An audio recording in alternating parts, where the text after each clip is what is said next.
Guys কি বলবো guys, খালি গায়ে ঘুরে বেড়াচ্ছি, প্লাস এখানে 4G চলছে, কোনো দিকে 5G চলছে না, ওই জন্য এই ছাদে চলে আসতে হলো। তাও দেখো গাইস কিরম রোদ।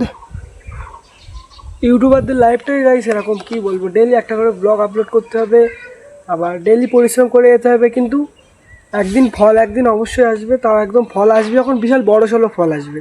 তো যাই হোক, এখন মানে ইউটিউবে আপলোডিং করছি বলে নেটের দরকার, 4G খাচ্ছে বলে এই ছাদে চলে আসলাম 5Gর জন্যে। তো গাইস ফাইনালি চান করে চলে আসলাম বাড়ির দিকে। আর এই যে কাঁধে আছে গেঞ্জি, তো এই গেঞ্জিটা এখন পরবো।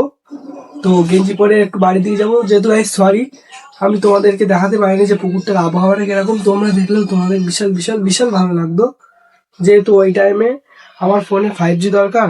আর তারপর আমার ফোন আপলোড করতে হচ্ছিল আজকের ব্লগটা, যেহেতু আমি আজকের ব্লগ এখনো আপলোড করিনি, ওই জন্য আপলোডিং হচ্ছিল। তো গাইস ফাইনালি চলে আসলাম গাইস সেই ছাদে। আর এখনকার আবহাওয়া দেখো কীরকম মেঘ করেছে, হয়তো বৃষ্টি আসতে পারে। দেখো ওই সাইডে গাইস কিরকম মেঘ করেছে দেখো গাইস। আর গলাটা কেন জানি না, এখানে এসে হয়তো শরীরটা খারাপ করেছে, গলাটা কিরকম বসে যাওয়ার মতন হচ্ছে, ঠিক মতন কথা বলতে পারছি না। তবে তাও আমি কনসেন্ট্রেটছি বজায় রাখবো। তো যাই হোক, এই সাইডে দেখো, তোমাদের তো ভালোভাবে দেখাতেই ভুলে গেছি, এখানে দেখো কুল গাছ, এটা কুল গাছ, আর এদিকে বাঁশ গাছ। মানে এখান দিয়ে যা মানে গাছ বলবো, কী বলবো তোমাদেরকে, এই সাইডে ভালোভাবে বসলে এত সুন্দর হাওয়া দেয় গাছ, এই জায়গায় বিশাল হাওয়া দেয়। আরও গাছ দেখো, মেঘ দেখো সাইডে, ওই সাইডে, এটা অন্য ছাদে, এটা বলতে গেলে তোমাদের বাড়ির ছাদে এসেছি। আর ভাইদের বাড়ি ওই সাইডে, দুলা ভাই আর কি, ওই সাইডে। তো ওইটা 3তলা বাড়ি। তো যাই হোক, বাড়ি নিয়ে কম্প্রোমাইজ করবো না, এখানে আপাতত একটু বসবো, বসে একটু এডিটিং করব, হাওয়াটা যেহেতু ভালো দিচ্ছে। আর গাছ বলতে গেলে এখানে কি সুন্দর সুন্দর প্ল্যান্ট বসিয়ে দিয়েছে, যেহেতু মানে ছাদের সাইডে বলে এইসব প্ল্যান্ট দিয়েছে। গাইস আমি যখন বাড়ি বানাবো ভালো দেখে, তখন আমিও আমার বাড়ির ভেতরে ভেতরে এত সুন্দর সুন্দর গাইস প্ল্যান্ট বসাবো, বাড়ির ভেতরে গাইস বেডরুমে পর্যন্ত এত সুন্দর সুন্দর প্ল্যান্ট বসাবো, যাতে একটু ডেকোরেট অর্থাৎ একটু দেখতে ভালো লাগে। তো এটা তো ছাদ আর কি, এখানে অনেক কিছু রয়েছে, এখানে রয়েছে তুলসী গাছ আছে, আরও কী বলে লেবু গাছ আছে, লেবু গাছে বিভিন্ন রকমের লেবু হয় গাইস, তো সেগুলো দেখাচ্ছি এখন। তো চলো। আর এখানে হয়তো এটা ফণি মনসা গাছ, কি জানি, ড্রাগন গাছ কিনা তাও জানি না, কমেন্টে একটু জানাবে। দেখো কাটা দেখো গাছে কীরকমভাবে। তো যাই হোক, আর এই যে গাছ বলতে গেলে এই গাছের মধ্যে সবথেকে লেবু গাছের সংখ্যাই বেশি, এতটা গাছগুলোর মধ্যে।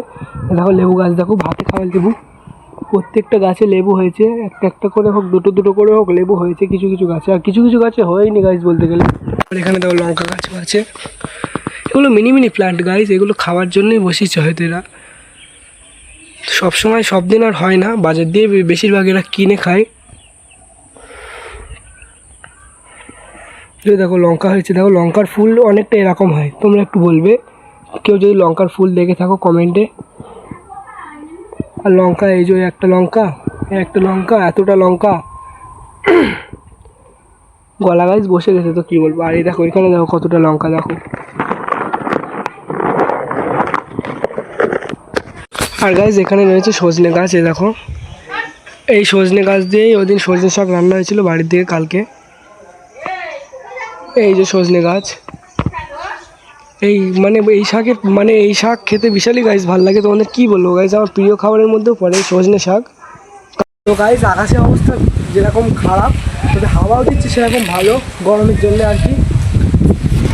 তো দেখো আবহাওয়া দেখো, পুরো মেঘ একদম কালো, যেরকম কালো সেরকম হাওয়াও দিচ্ছে এখানে। দেখো গাছ নড়ছে, মানে বুঝতে পারছো কিরকম হাওয়া দিচ্ছে ওপরে।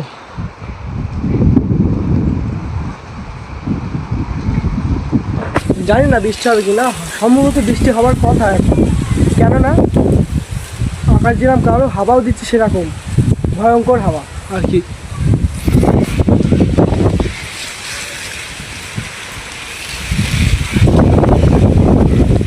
নিচে দেখো বাচ্চা কাচ্চারা কীরকমভাবে খেলা করছে দেখো। তো গাইস চলো এবার নিচের দিকে যাব আমি, তবে যাওয়ার আগে দেখো পায়রা, দেখো সব পায়রা ঢুকে গেছে নাকি, আশা করি ঢুকে গেছে সব পায়রা।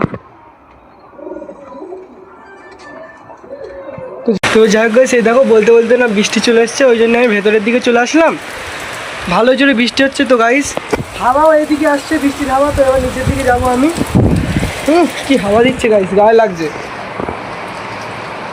তোমরা বুঝতে পারছো কিনা জানি না। তো ওই জন্য গাইস গেটটা দিয়ে দেওয়া যাক, কেননা গেটটা না দিলে অসুবিধা হয়ে যাবে। পানি বিশাল জোরে লাগছে, তার উপর হাওয়া দিচ্ছে, আর গেটটা দেওয়ার কথা, গেটটা না দিলে এই বৃষ্টি এসে সিধাই পায়রাদের গায়ে লাগবে, ওই জন্য গেটটা দিয়ে দিলাম। তো গাইস বৃষ্টি বলতে গেলে থেমে গেছে, তবে পুরোপুরিভাবে থামিনি। তো এবার ছাদের দিকে আসলাম, এ দেখো ছাদের দরজা খুললাম, আর চারিদিকে দেখো গাইস পানিতে পানি, দেখো ভালোভাবে যদি দেখো হচ্ছে। আবার ওইদিকে বড়হুমাদের ছাদ আছে, ওটা দেখাই। ওইদিকে বড়হুমাদের ছাদ আছে, আবার ওই ছাদে যেতে হচ্ছে। ওই ছাদে গিয়ে তোমাদের, যেহেতু আমি অনেক গাছপালা দেখিয়েছি ওই জন্য। আর এদের ছাদেও গাছ বলতে গেলে সেরকম কোনো একটা গাছপালা নেই, এদের ছাদে শুধু একটা অ্যালোভেরা গাছ, কলা গাছ বসে গেছে, ওই জন্য ভালোভাবে কথা বলতেও পারছি না। তবে ভয়েস ক্লিয়ার আসছে কিনা সেটাও একটু কমেন্টে জানাবেন। আর এই যে এখানে আছে অ্যালোভেরা গাছ, আর এই সাইডে রয়েছে হয় ড্রাগন গাছ নাই ফণি মনসা গাছ, যাই হোক একটা গাছ বলে এদেরকে, আমি সঠিক গাছের নাম জানি না। কাশি হচ্ছে, তো শরীরটা সেরকম একটা ভালো না। তো যাই হোক গাইস, দুলাভাইয়ের সাথে গিয়েছিলাম মানে মালপত্র ঠিকঠাক করতে, হিসাব ঠিকঠাক করতে, পাকা টাকা সব ঠিকঠাক, মানে রান্না হওয়ার জিনিসপত্র সব ঠিকঠাক লিখে মানে বিলপত্র করে আসলাম, যেহেতু কালকে আইবুড়ো ভাত, পরশু দিন বিয়ে। তো যাই হোক আজকের ব্লগটা কেমন হয়েছে অবশ্যই কমেন্টে জানাবেন। যদি ভালো লেগে থাকে একটু সাপোর্ট করবেন গাইস, তোমরা কেন জানি না সাপোর্ট করছেন না এই কদিনে, যেহেতু আমার 30টা ব্লগ কমপ্লিট হতে চলেছে। তো ভালো লাগলে একটা লাইক, একটা সাবস্ক্রাইব অবশ্যই করবেন। তো দেখা হচ্ছে আপনাদের সাথে নেক্সট ব্লগে। Thank you so much for watching, by.